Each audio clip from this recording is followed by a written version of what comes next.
такое же материнство, это такой же ребенок, который требует любви, заботы. Они не просто выполняли свои обязанности, они просто болели за ребенка.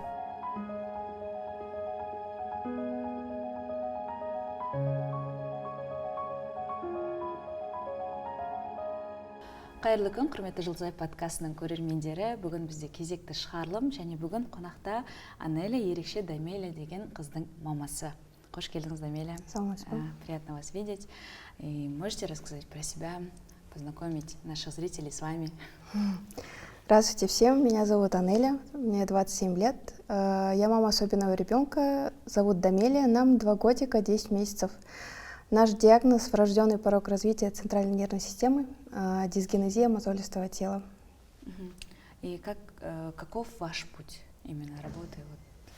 Иметь особенного ребенка? Ну, мне кажется, это такое же обычное материнство. Особенно дети такие же дети, как нормотипичные, только им требуется чуть больше внимания, любви и терпения. То есть, если с обычным ребенком ты занимаешься там до 2 лет, а потом можно его отправлять в садик, с особенным ребенком чуть дольше. А так это такое же материнство, это такой же ребенок, который требует любви, заботы. А можете рассказать, как вы узнали про диагноз и что вы начали делать вообще, как происходило вот это все? Ну, диагноз вообще у меня как бы беременность проходила нормально, то есть это не было спонтанно. Мы как бы планировали, это был долгожданный ребенок, и первый как бы триместр проходил хорошо. Я себя чувствовала хорошо, токсикоз был, но не сильный. Потом уже на 23-й неделе мне сказали, что есть жидкость в голове. Ну, сказали, это как бы не показание к прерыванию, это норма. Но я все равно, вот у меня началась какая-то тревожность, я все время плакала в коридорах. Ну, как бы пыталась себя как-то отвлекать, но все равно у меня в голове вот это крутилось. Потом на 30-й неделе нам уже поставили диагноз гидроцефалия, но опять же сказали, что после рождения можно откачать воду, как бы сделать шунтирование. Есть сейчас это все уже развито, это как бы это не безнадежный диагноз. И я решила рожать. На 39-й неделе у меня было кесарево плановое. Ребенок родился маловесный, 2 килограмма всего лишь. Маленький совсем. Да, маленький. Но она сразу задышала, мне ее дали. А я сразу начала смотреть ее голову, большая голова или небольшая, потому что как бы я посмотрела фотки гидроцефалии, думала, будет ребенок такой. Ну, думаю, все, у нас, значит, нет этого диагноза. Обрадовалась, и все. Потом, когда мне принесли ребенка, я начала ее как бы смотреть и замечаю то, что у нас вот как бы у нее поперечная складка на ладони. Ну, опять же, себя как бы утешаю, это норма. Я ее рожала в Шымкенте, в роддоме, и сперва мне ничего не сказали. Мы были неделю, потому что она не сразу взяла грудь, у нее не было сосательного рефлекса. И когда она уже как бы взяла грудь, она начала поперхиваться. Мне врачи сказали, что это норма. Я думала, ладно, и нас выписали. Единственное, тогда нам сказали, давайте сдадим кариотип. Я тогда толком даже не поняла, что это такое. Думаю, хорошо, раз уж это нужно. Все, нас выписали. Мы лежали в палате, где были дети-недоношки. И я вот их сравниваю и думаю, как будто мой ребенок чуть отличается. Я думаю, врачи мне ничего не говорят, значит, все норма. Домой пришла, и как бы сразу мы влились в эти будни мамские, быт наладили. Но в ребенке вот что-то не то. Вы чувствовали, да? Да, вот как-то она на меня... Да, у детей маленьких зрение, оно плохое же, они как бы не видят, но все равно вот в ребенке, в его взгляде, как бы в движениях меня вот настораживало. Я начала бить тревогу, муж начал, что ты панику разводишь, все нормально. Я говорю, нет, пойдем хотя бы к ортопеду. Ей было дней 10, мы пошли к ортопеду.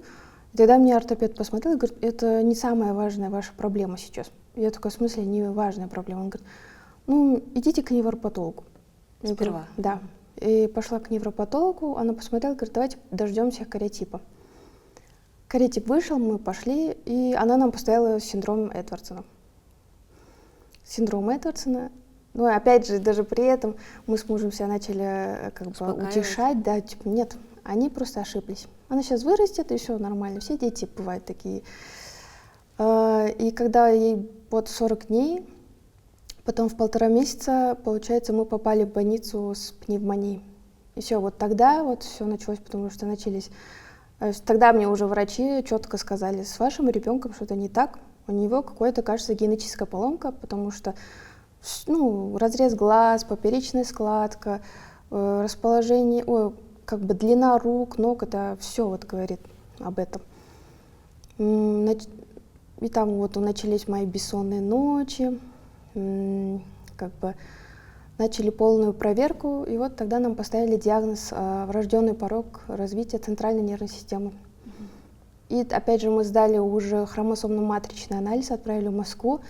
Тогда нам сказали, что у нас делеция в 9-й хромосоме, дупликация в 21-й хромосоме. Это все, получается, генетические заболевания? Да. Но даже при этом, ну нет, тогда еще ХМА не вышел, мы просто сдали анализ, да, и поэтому нам поставили диагноз синдром Эдвардсона. И все, и мне сказали, синдром Эдвардсона, такие дети не доживают, ну, они как бы... Недолго живут. Да, доживают до 3 месяцев, и все, как бы пути готовы. Ничего себе.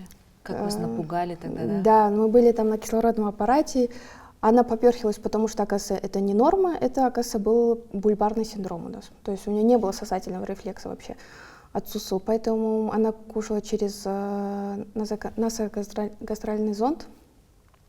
Мы так 3 недели пролежали в больнице, нас выписали.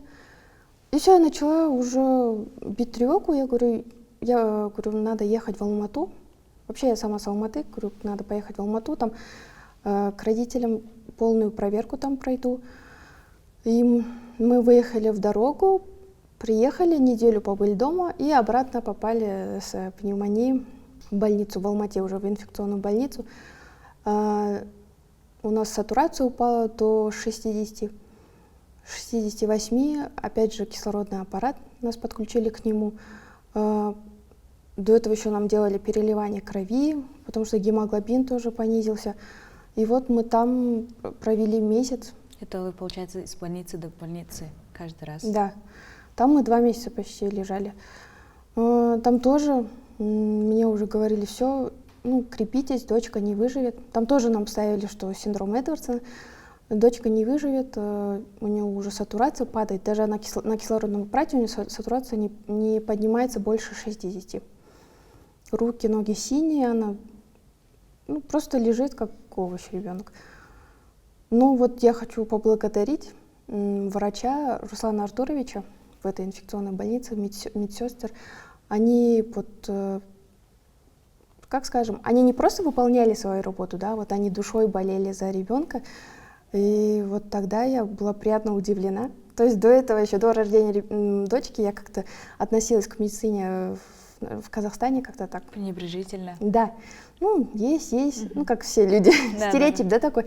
А особенно, когда это бесплатное лечение, думаю, да вообще там... Никто не смотрит нормально. Да, и я была так приятно удивлена. И можно сказать, что вот они выходили мою дочку. Через 2 месяца они уже выписали нас на кислородном аппарате, мы купили домой. Дом обустроили полностью как под больницу. И почти до 9 месяцев она была на кислородном аппарате.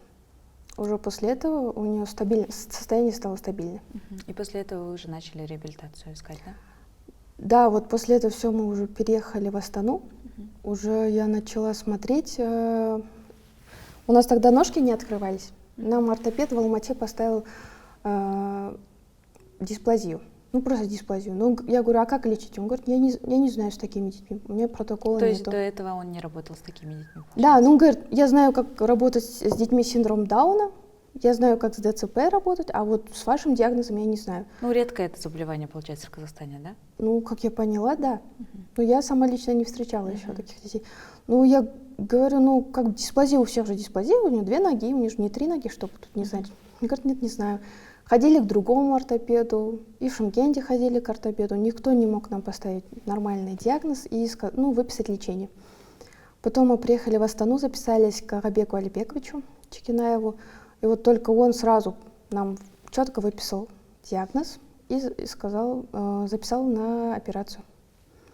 Провел операцию, и вот, можно сказать, благодаря ему у нее ножки сейчас ровные. Сейчас она уже передвигается сама? Да, вот сейчас она уже встает и как бы передвигается с опорой.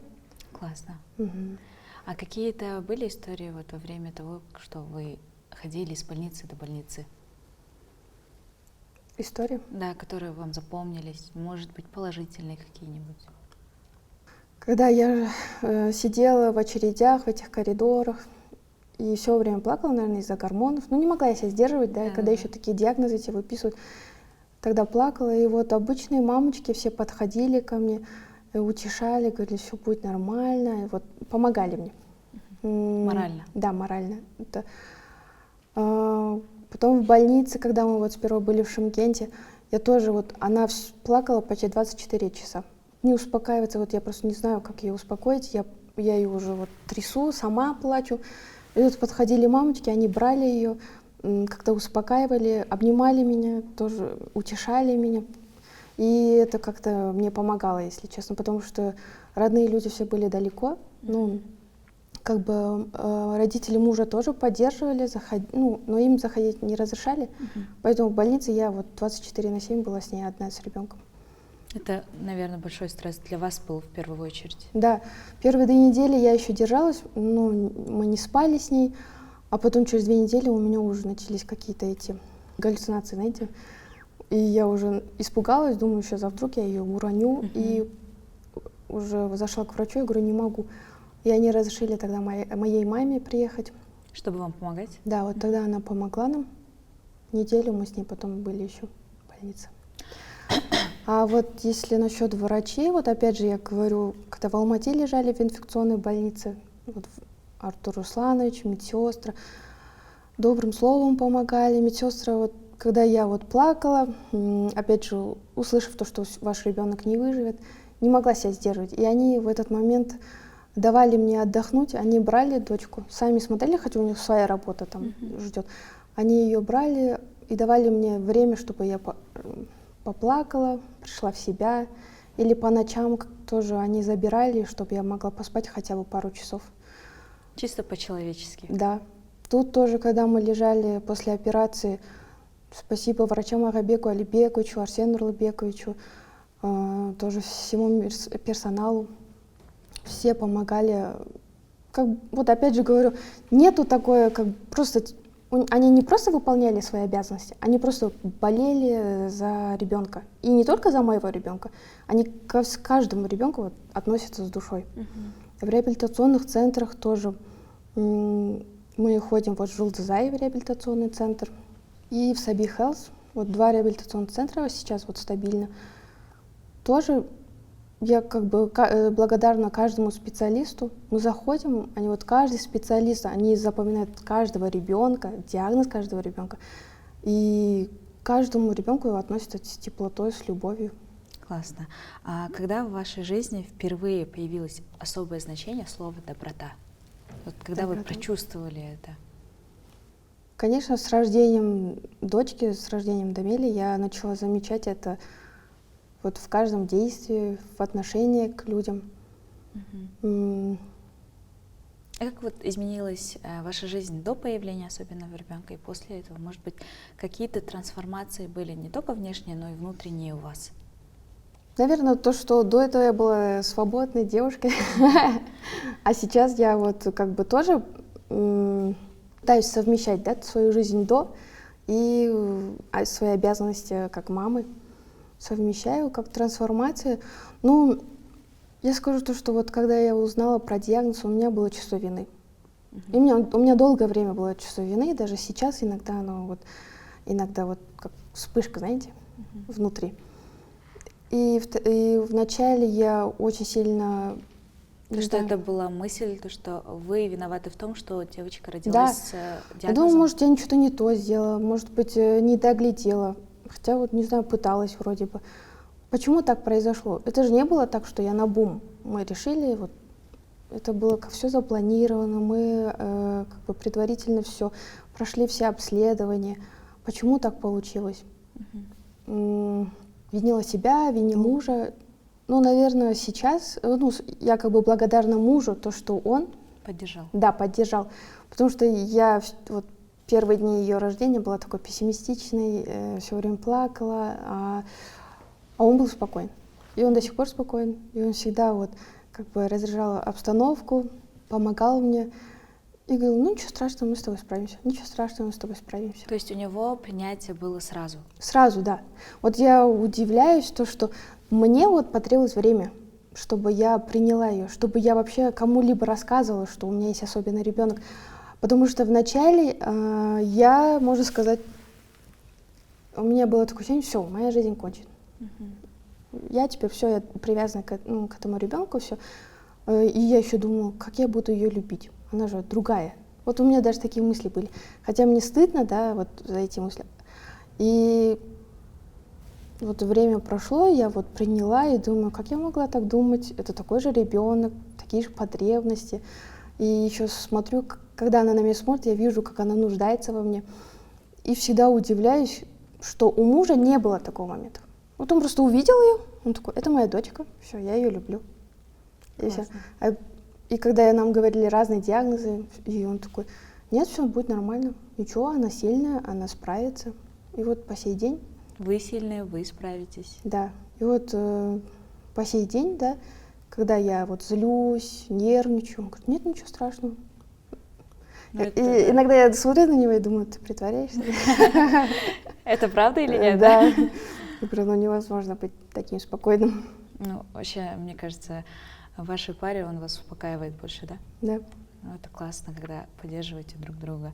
А вообще быть особенной мамой для вас — это миссия, испытание, либо какой-то подарок? Ну, знаете, вначале у меня была мысль, что это наказание, если честно. А потом, работая над собой, ну, спустя время, я теперь думаю, что это миссия. Мне кажется, как бы мой ребенок это же как бы отдельная личность, отдельная душа. Наверное, она должна была пройти этот путь в детстве, а это моя миссия помочь ей. Она же не могла родиться и сама встать на ноги, а я вот ей помогаю, наверное, в этом плане.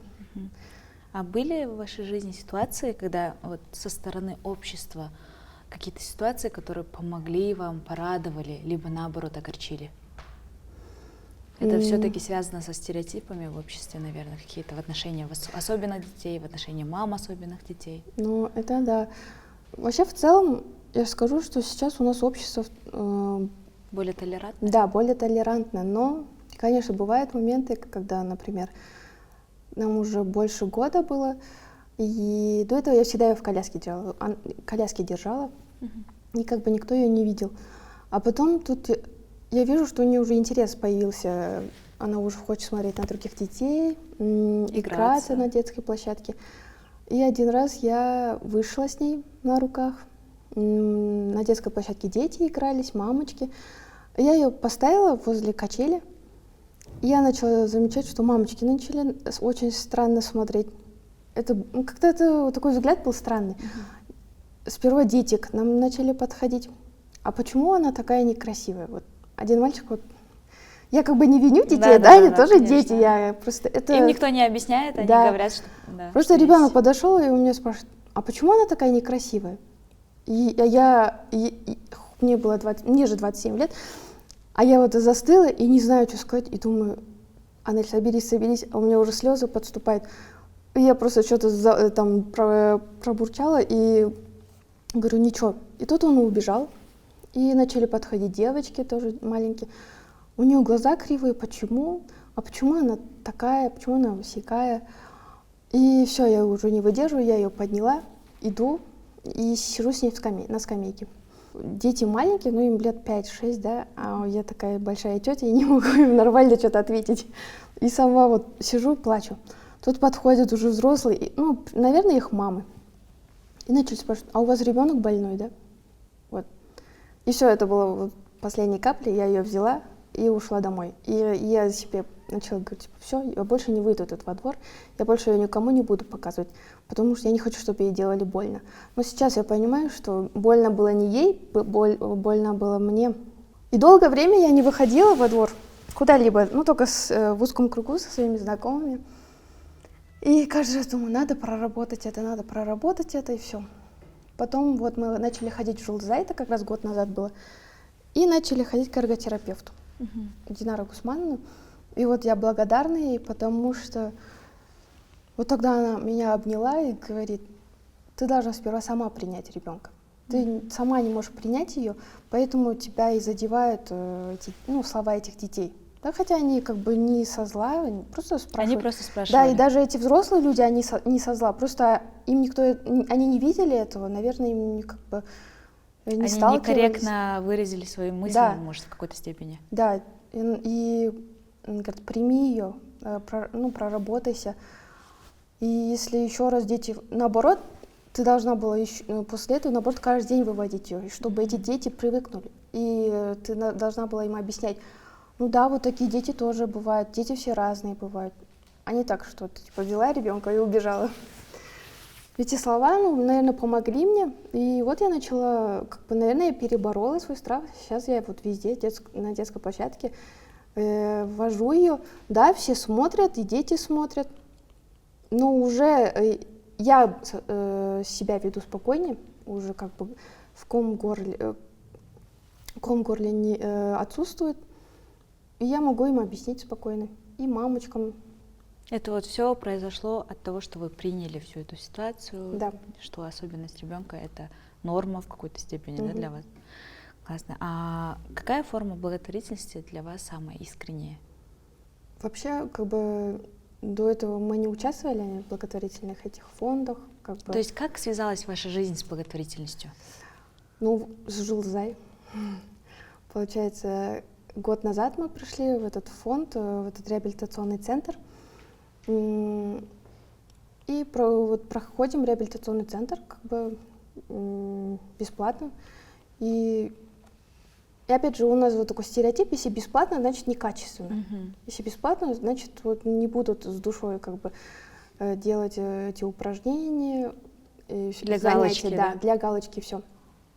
И была приятно удивлена, то, что платно, вот, что бесплатно, я не увидела разницу. Все специалисты выкладывались на все 100, а потом на Новый год нам, получается, администратор Жылдызай сказала, что мы написали как бы список желаний. Или письмо Деду Морозу. Да, письмо Деду Морозу, нарисовали рисунок. Ну, ребенок, конечно, должен был нарисовать. И, из-за того, что дочка маленькая, я сама сидела ночью рисовала рисунок. Ну и как бы написали, что мы хотим. И все. Но опять даже при этом я думала, как бы отправила. Наверное, это не всем же детям, они, наверное, не смогут всем детям, потому что очень много детей ходит, больше 100 детей, или не знаю. И думаю, не знаю, наверное, ничего не подарят или забудут. И все, забыла про это. И тут... Не придали значения большого, да, этому письму? Да. И 31 декабря нам звонят мужчина один и говорит: здравствуйте, мы из BI-группы хотим вас как бы поздравить с Новым годом. Вы же письмо Деду Морозу писали. Я такая, да? Я такая растерялась, хорошо, давайте, мы дома. И тут заходят как бы сотрудники BI-группы, как бы не молодые, взрослые мужчины, и они принесли то, что мы просили, а мы просили пони, чтобы я хотела, тогда уже дочка моя научилась сидеть, я хотела, чтобы она вот туда-сюда каталась. Принесли мандарины, платье на Новый год, потом туфельки. То есть они больше даже принесли, да? Да. Чем вы просили? Да, больше, чем я просила, и я была так приятно удивлена. Муж мой был вообще в шоке. Говорит, они что, все лично поздравляют детей? И вот мне очень, стало приятно. Приятно была удивлена. Классно, классно. А легко ли принимать добро от других людей? То есть всегда же у нас так, что особенно мамы особенных детей, они говорят, я сама справлюсь, мне не надо, чтобы мне помогали, не надо, чтобы кто-то вообще знал о моей ситуации и так далее. А у вас как это происходит? То есть вам легко принимать помощь от других людей? Ну, наверное, сейчас я как бы стараюсь. Но вообще тяжело, наверное. Вообще первые дни мне даже подруги говорили, что я такая слишком напряженная. Нет, слишком напряженная. То есть я такая, я сама коляску спущу. Нет, я сама подниму ее. Иногда бывает, что в общественном месте, ну, сейчас она более-менее, а вот когда была помладше, в общественном месте она очень громко орала. Еще ее плач очень сильно отличается от обычного плача. И тут все оборачиваются, и как бы сейчас я думаю, ну пусть оборачиваются, как бы я ее пытаюсь успокоить, но если нет, нет. А до этого я нервничала. С меня пот льется, я ее пытаюсь, а то, что я сама нервничаю, она, конечно, не успокоится. Еще больше, наверное, да, плачет. я такая, типа, главное, чтобы другим людям было удобно, чтобы они не оборачивались к нам. Потом были люди, которые хотели помочь присмотреть за ней, чтобы я пошла там, отдохнула, свои дела сделала. А я такая, нет, я не хочу вас грузить, это мой ребенок, это моя ответственность, все, я только сама. Я даже ее бабушкам, вот моей маме, маме мужа тоже, говорю, нет, я все сама, не разрешала им, не брала, не принимала помощь. А в какой-то момент у вас это осознание пришло, то, что брать и получать помощь, это нормально? Это, наверное, пришло, опять же, когда я приняла ее. Потому что если бы это был нормотипичный ребенок, наверное, я тогда бы говорила, да, помогайте мне. Ты моя мама, иди смотри за ним. Маме мужа тоже сказала бы. А тут как будто бы я, не принимая ребенка, у меня было чувство вины, и я думала, все, я сама виновата, я должна сама смотреть за этим ребенком. Когда я сейчас приняла, что она такой же ребенок, как и все, я думаю, ну все, смотрите, помогайте мне. В этом ничего нет? Да, я готова принимать помощь. Классно. А доброта, как вы думаете, это врожденное врожденное чувство, либо это навык, который нарабатывается у людей? Мне кажется, и то, и то. Бывают люди, которые они с детства, да, у них какое-то сострадание к другим. Эмпатия. Да, вот есть люди, у которых со временем нарабатывается, которые вот попадают под какие-то жизненные ситуации, и у них нарабатывается вот это сострадание, сочувствие к другим людям. Что бы вы посоветовали другим родителям таких же особенных детей?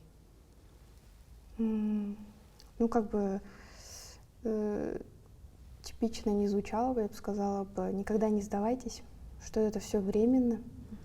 Даже если сейчас вам кажется, что все это конец, это только начало. Это долгий путь, да, который надо пройти вместе с ребенком. Да. Но опять же, это не так, что 24/7 тебе будет тяжело. Да? Бывают и хорошие моменты. А какие вот хорошие, приятные воспоминания у вас связаны с дочкой? Вот момент, может быть, когда она впервые села, либо когда она там какие-то слова пролепетала, или когда она начала вставать. Вот какие эмоции были у вас тогда? Первый ее смех. Это было, когда ей было 8-9 месяцев, она на кислородном аппарате еще. И вот она до этого, то есть вообще не проявляла эмоций, поэтому были в шоке. Она вообще просто, смотрит, и улыбки не было, и такого, и огуканья не было. И тут что-то моя мама с ней игралась, и тут начала ее щекотать, и тут мы первый раз услышали ее смех. Он был другой, он отличался от обычного. И тут вот я помню до сих пор вот эта вот радость была для нас всех, что она начала проявлять эмоции, что она засмеялась первый раз. Что еще? Какие-то еще достижения у нее? Достижения, когда вот мы сняли, 3 месяца мы были после операции в гипсе, когда сняли гипс, вот она начала поднимать голову, и видно было по ней, что она так старалась, для нее это было, знаете, как будто она штангу поднимает 100 килограммов, что она так старалась, и вот это была радость. Когда она вот первый раз начала ползать. Как это происходило, можете рассказать прям? Как это проходило? Опять же, я вот коврик ее постелила, мы сидели. То есть я сидела, она просто лежала. Это было дома? Да. Я ее игрушки туда-сюда кидала. И тут она резко перевернулась на живот и руками по-пластунски вот начала вот передвигаться. Я думала, мне показалось. Обычно, если я стараюсь не обнадеживать, да, и сразу не радуюсь. Не знаю, почему я такой человек. И тут второй раз замечаю, она начала двигаться. И вот так и произошло наше первое ползание. А какие у вас были эмоции тогда? Эмоции сразу телефон, сразу на камеру, сразу все... Как обычно, да? Да, сразу все семейные чаты начала отправлять. Все, конечно, радовались.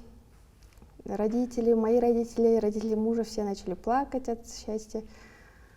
Вот, и в такие моменты, вот, что кажется как бы типичным и обыденным для обычных детей, да, а для нас это вот целое достижение. Когда она вот села, это для нас целое достижение. Когда она вот в руки берет, например, элементарно телефон, игрушки и начинает играться, вот для обычных детей это, как бы обыденный. А для нас это вот целое достижение. Как должное да, уже для вот обычных детей. Для этого мы вот работаем каждый день, ходим на занятия. А какие еще ситуации были связаны вот с добротой, может быть, со стороны других людей, может, со стороны ваших родственников, которые удивили вас или остались в памяти? Больше была удивлена поддержке, пониманию со стороны родственников мужа. Почему? Потому что, опять же, это стереотип такой, не знаю, что... Да и, не знаю, и в Шымкенте, когда я в больнице лежала, тоже все говорили, ну все, наверное, муж тебя бросит. Я говорю, почему? Сама плачу, я говорю, почему? Они говорят, потому что... Соль на рану, да, как будто? Да, он говорит, у нас в Шымкенте так. Я говорю, ну не все же одинаковые люди. Он говорит, нет, у нас в Шымкенте так. Обычно, если ребенок рождается больной, то все, обвиняют маму. Муж, он как бы в целом мужчина не выдерживает к этим сложностям, да. А его родители тем более будут как бы отговаривать, они скажут, разводись с ней. Я говорю, и все, Это еще одна мысль к вам прибавилась в этот момент. Я говорю, ну хорошо, думаю. И сама начала говорить мужу, если хочешь, разводись. Типа, я говорю, лучше сейчас уходи, потом через год, через 10 лет не надо меня бросать. Ой, извини, мне сложно. Я говорю, если хочешь, сейчас уходи, все, я пойму.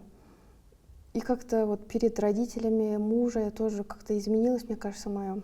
Я начала себя вести по-другому, зажато, потому что вот, типа, я вот не могла родить здоровую внучку, здорового внука. Вроде бы тупо, да? Да. Но, не знаю, вот у меня вот была такая вина. И я не хотела видеть его, как бы, общаться с его родственниками. То есть я не говорила, и не как бы не общаться, а просто не хотелось показываться, чтобы они обсуждали меня. И... Как будто вы виноваты, да? Да. И мне муж говорит, ну, мир не крутится вокруг тебя. Ну, они ничего не скажут, ну, получилось. Ты же не виновата в этом, ты же себе, как говорят, тілеп алған жоқсың ғой. Да. И потом, когда я вот поговорила с мамой мужа, она начала ругать меня, ты что, дура, ты не виновата. О чем ты думаешь? Да, мы тебя поддержим, мы любим ее, она такая же внучка нам. Ну, нам без разницы, она такая нормотипичная, нам без разницы. Главное, она наша внучка, мы будем ее любить. И вот, наверное, я вот тут была приятно удивлена. Ну и каждый раз, когда ездим к его родственникам, к тетям, к дядям, все нас встречают, все ее любят, каждый раз поздравляют ее с днем рождения, с праздниками. И вот я вот... А какие ситуации, может, были со стороны вообще других людей? Вот именно, может, в качестве благотворительности, может, в качестве добра, может, какие-то слова были ободряющие со стороны вот чужих людей? Ну, хочу сказать, наверное, друзьям нашим, семейным друзьям, моим подругам. Вот. Ну, мы уже все, они все замужем, у многих есть дети уже. И я ни разу не видела в их взгляде, они никогда не разглядывали моего ребенка вот так, типа, что с ней не так, она какая-то другая. Я всегда видела, что они вот так принимают ее такая, какая она есть. Они ее просто приняли. Это дочка нашей подруги, и все. И вот это мне вот нравится. Это больше всего приятнее. Да, наверное. это приятно, да. Когда твоего ребенка не разглядывают как какой-то, знаете, как НЛО, а просто смотрят, о, это дочка твоя. Они также ее, знаете, любят, также как бы еркелетят, да, балуют. Их мужья тоже Поэтому я благодарна нашим друзьям. А что для вас добро? Для меня добро — это, наверное, сочувствие. Вот сочувствие, когда ты просто, вот, даже, грубо говоря, вот идешь на улице и видишь, кому-то нужна помощь, и ты просто так не проходишь мимо, а вот пытаешься помочь. Вот для меня это добро. А сейчас как ведут себя дети, окружающие с Дамилей? Вот на улице, например, вы уже выводите ее на детскую площадку, она там играет. Вот какое там отношение уже? Ну, разные. Разные. Бывают дети, которые... Я думаю, это все зависит от того, что они видят дома. Потому что я знаю, что бывают родители, которые объясняют, что вот на детской площадке, вот есть, ну, где-либо ты можешь увидеть ребенка, который отличается, да, тебя. Не показывай пальцами, не спрашивай. Это такой же ребенок. И дети вот то, что видят дома, они как бы это проецируют на элементарно детской площадке. Бывают дети, которые до сих пор подходят и говорят, или вот так проходят мимо, и вот смотрят до конца, вот прям оборачиваются на 180 градусов. И я думаю, ну ладно, ну это же дети. Бывают девочки, ну мальчикам-то все равно, они как бы особо так это. А бывают девочки, которые уже постарше подходят, ой, такая девочка милая, начинают с ней играться. И потом в этот момент моя дочка еще больше начинает улыбаться и радуется. Ей нравится внимание, когда особенно дети с ней играются. Вот в такие моменты я вот на 7-м небе от счастья, если честно. Может, еще какие-то истории есть, которые вот вспомнились вам? Еще в центрах я удивлена терпению, наверное, специалистов. Потому что в день одновременно в центре же может быть больше 10 детей как бы заниматься. Ну, бывают дети постарше, которые не плачут ни на массаже, ни этот. Но лично мы плачем везде. Мы заходим с плачем, мы выходим с плачем. И я сама, да, иногда нервничаю, я уже не могу закричать. А вот специалисты, они так терпеливо и вот бережно относятся к Дамиле, да. Хоть и она плачет, и одновременно тут 5 детей могут плакать, вот они все равно вот терпеливо делают свою работу до конца. И не нервничают. Вот я вот, честно, удивляюсь. Это то, чему надо всем, наверное, научиться. Да, вот я удивляюсь этому, потому что, не знаю, я вот просто представляю, если бы я была, например, ЛФК-тренером, да, и вот с 9 утра вот до 6 вечера, если бы по духам орал бы ребенок, еще не мой, я бы, не знаю, я бы, наверное, с ума сошла. И каждый раз, когда я прихожу, я вот удивляюсь этому. А что изменилось в вас после того, как у вас вот эта вся ситуация пришла? Может, в муже какие-то изменения были, в семье? Ну, наверное, мы повзрослели резко. Ну, как бы мы и не 18 лет поженились, да? У меня было 23, ему 22, но все равно, мне кажется, это юный возраст в целом. И мы были, сейчас я как бы это понимаю, мы, оказывается, были детьми такие, которые поженились, но еще не взяли ответственность. Не понимали? Да. Муж еще не взял ответственность за семью, а я тоже как бы просто молодая, просто замуж вышла. И Дами научила нас брать ответственность. Я беру ответственность за нее, за себя, муж за нашу семью. Мы научились полагаться только на себя. Наверное, Дами для нас как мотиватор, мне кажется. Потому что, как она родилась, у нас еще больше целей появилось в жизни. И мы пытаемся, чтобы всегда у нее все было, и чтобы ее реабилитация никогда не останавливалась. Әр бала өзінің берекесімен келеді деп айтады ғой. Она больше не родители учат детей, а дети как будто бы учат родителей. Да. Она, наверное, еще нас учит. Вот она нас учит, наверное, никогда не сдаваться, потому что, если так посмотреть, она весила всего 3-4 килограмма, да, когда она была подключена к этому кислородному аппарату, у нее было поражение легких 90%, кушала через зонд, и то нормально не могла. И при этом вот она карабкалась и выжила. И вот каждый раз тоже сейчас вот замечаю, да, мы ходим на ЛФК, потом на лого-массаж, в ней столько, вот она такая, как сказать, тырысып жасайды бәрін. Тырысып, да. Вот она меня увидит, она не может ползать, как на четвереньках, да, и без опоры она же не может ходить, но она как по-пластунски ползет. И вот зал ЛФК, и она меня с того угла увидит, и все, вот она идет ко мне, не останавливается, на секунду оборачивается, а söylüyor апай сзади, не сзади, ЛФК-тренер, и дальше ко мне. И потом вот я ее поднимаю, и так на меня орет, типа, ты что меня бросила? И вот, наверное, упорство. Учимся у нее упорству. Классно, классно. А кем вы ее представляете через 5-10 лет? Я ее представляю, наверное, здоровым ребенком, которая бежит, сама ходит. Каждый раз во сне я вижу, мне сон, один и тот же сон снится, как она, как мы с ней идем за ручку, что она сама ходит, сама бегает, что она сама по горке скатывается. Вот. Я вижу то, что вот она самостоятельный ребенок, взрослый или человек. Что бы вы сказали себе сейчас, вот, вам, 24-летней, когда вам врачи сказали, что ребенок не выживет, что вам надо быть сильными, готовиться и так далее? Я бы сказала просто, что бывает же, типа, после каждого дождя, появляется радуга. Вот, не знаю, вот это выражение мне нравится. Я бы сказала себе, вот, не унывай, все будет нормально, все будет хорошо. Мне кажется, наша жизнь даже в лучшую сторону изменилась.